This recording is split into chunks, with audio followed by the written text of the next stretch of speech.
Good afternoon. I am Mallence, and I come from the richest country in the world. It is located in the richest continent in the world, in the west of the richest continent. My country is called Sierra Leone. On the surface, we are blessed with infinite beauty and abundance of flora and fauna, producing the most exquisite harvest of coffee, cocoa, fruits, vegetables, and caoutchouc. You name it, we've got it. We also have diverse wildlife and vast marine resources, and waterfalls and rivers that run into the most beautiful beaches.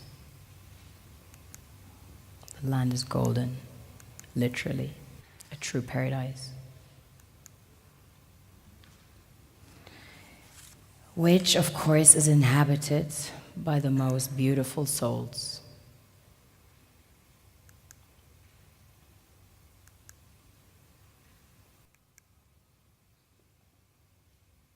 We have a very strong cultural heritage. In fact, Sierra Leone had the first sub-Saharan university.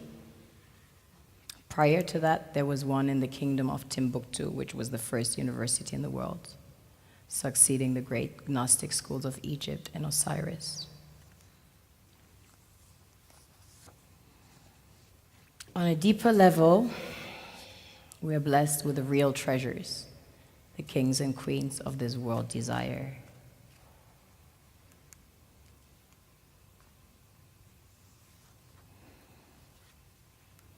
This was the largest alluvial diamond ever found. It weighs almost 1,000 carats, 969 to be precise. This beauty was found by an old lady in her backyard about 2 years ago, 125 carats. Some people mine gold in their backyards. That's quite common. Besides gold and diamonds, we have about 20 precious minerals that have been discovered as of today. We recently started extracting huge petroleum reserves that have been discovered. We have platinum, ilmenite to make titanium, rutile to coat jets, iron ore, the largest iron ore deposits in Africa, the third largest in the world. Tantalite, also known as coltan, used in your mobile phones and computers. Bauxite for aluminum production. Zinc, chrome ore, copper, coal, phosphates, potassium, salt, lead, granite, asbestos, nickel, zircon. Furthermore, we have exquisite timber like mahogany and teak. And we have the most beautiful stems in the world.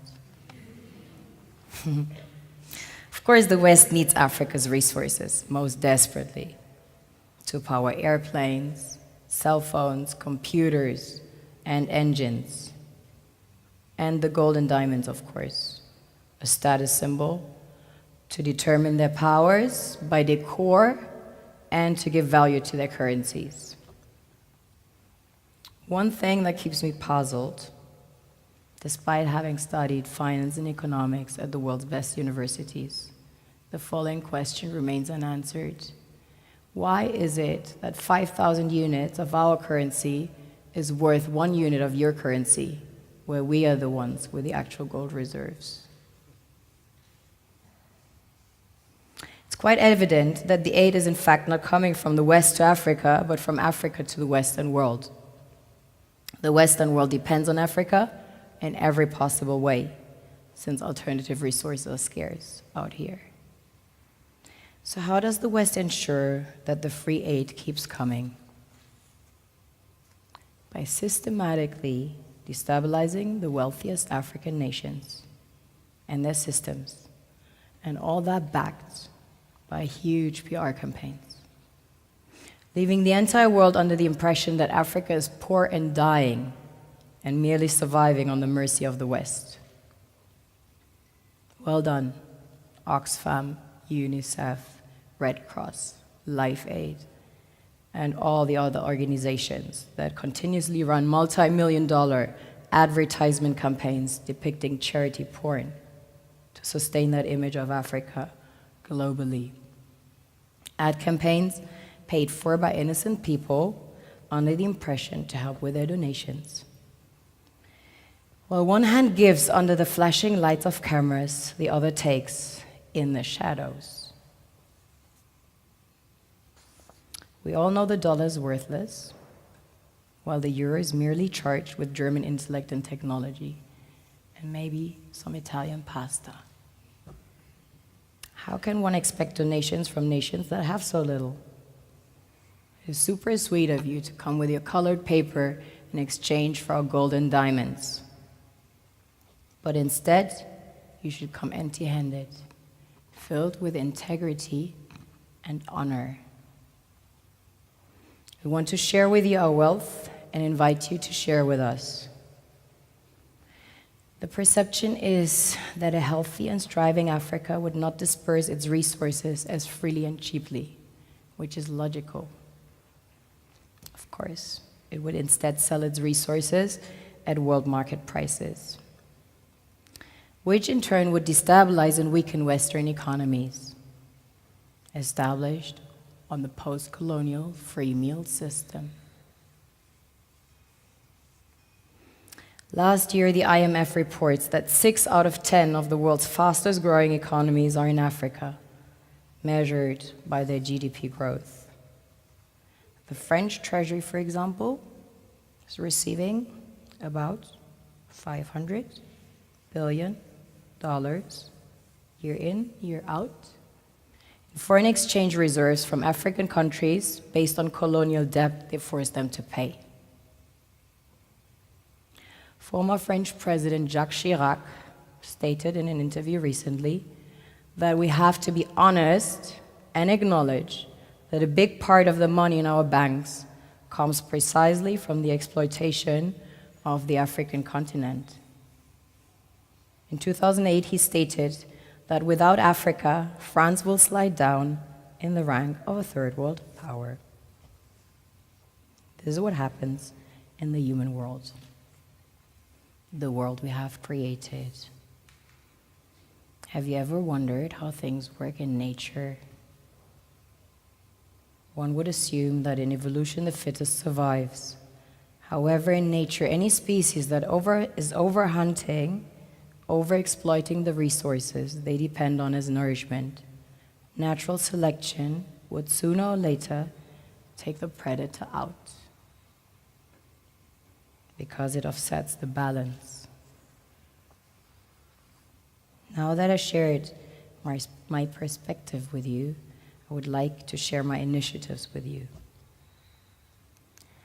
As a Sierra Leonean, I'm a diamond expert.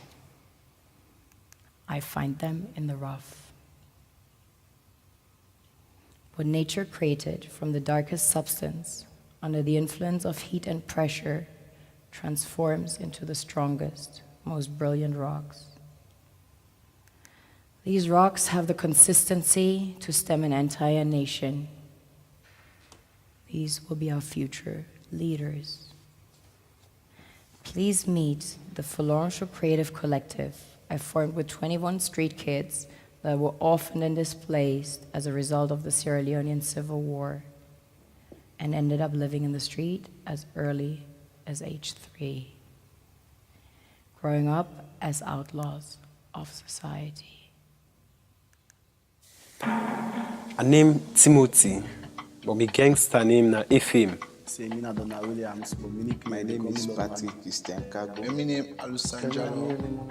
My name is Samusi. They call me DMX. None shall escape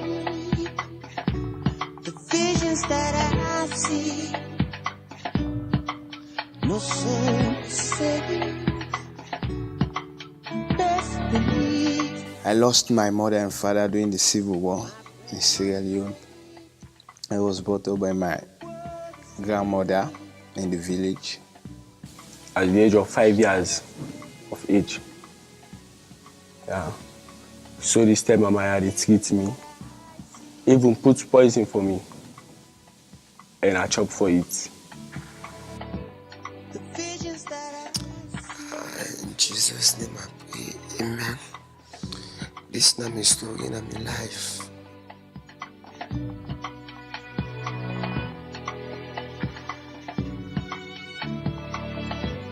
I would not the man who formed Lion base.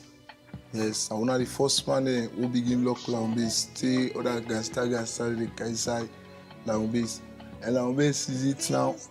The team, all man fearful of the team. the visions that I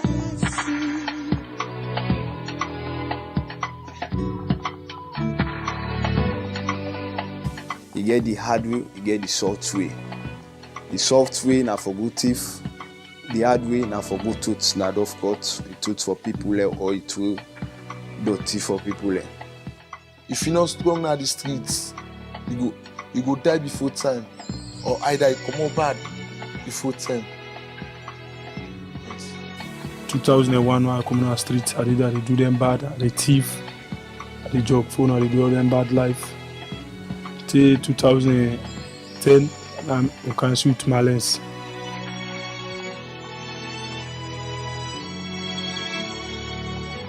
From the street, he take me to school, he go put me in school. I did live fine now.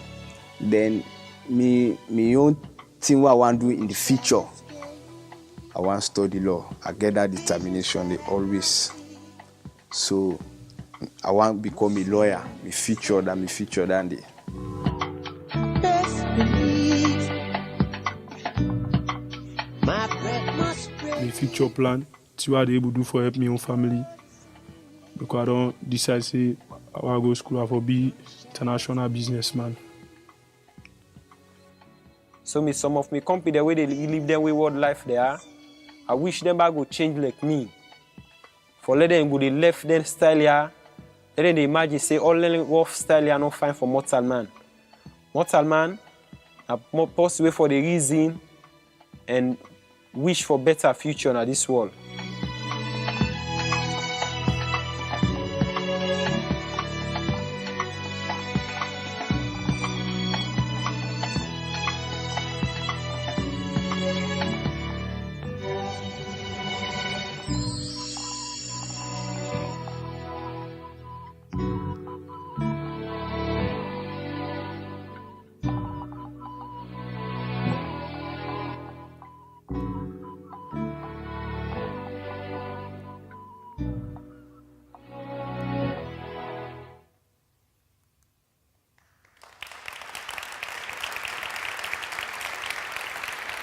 These guys are my biggest inspiration. Destiny brought us together. I met them by a chance encounter in 2010. 2011, they all started living with me, 21 in number. Wonderful things happen when creatives meet with mutual respect. How did we go about it? Creativity. That same creativity that ensured their survival under the most adverse circumstances in the streets is channeled into outlets such as art, music, film, and fashion. They made the impossible possible, from line base in Sierra Leone to luxury fashion stores in Paris, New York, and Berlin. This is what we created single-handedly, without a single cent in donations, without running water, without electricity. Most of them not being able to read and write at the time when I met them. And now, some of them studying law, engineering, being filmmakers, and so on. This is made with pure energy, inspiration, and love in Freetown. With creativity and passion as the sole ingredient, we participate in a global market of international competition and find our way into the world's most exclusive department stores, onto the bodies of the world's fashion icons, and into the most distinguished art collections and exhibitions in Berlin, Paris, New York, Miami. A proven concept that produced self-sufficient individuals financing their own education into lawyers, engineers, filmmakers, and artists within only 3 years. A concept based on mutual respect and sharing, a blueprint that can be replicated anywhere, under any circumstances. I only had the vision and the insight to recognize diamonds in the rough, and was determined to prove to the world that the absence of donation produces quality in a self-sufficient manner. I believe charity merely creates inferiority and dependency.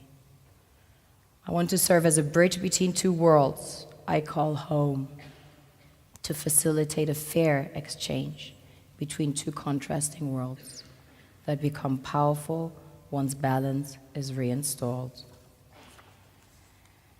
It's not about charity, it's about charity. Today I invite you to change your perspective, own your visions of a brighter world. Never see lack, see abundance, always, everywhere, and watch the universe conspire. Don't focus on problems, but on the solution. Remember, our perception of any given situation is the only thing that determines the outcome. I am Mallence. I am German, too. Change your channel. Vielen Dank für Ihre Aufmerksamkeit. Thank you for listening.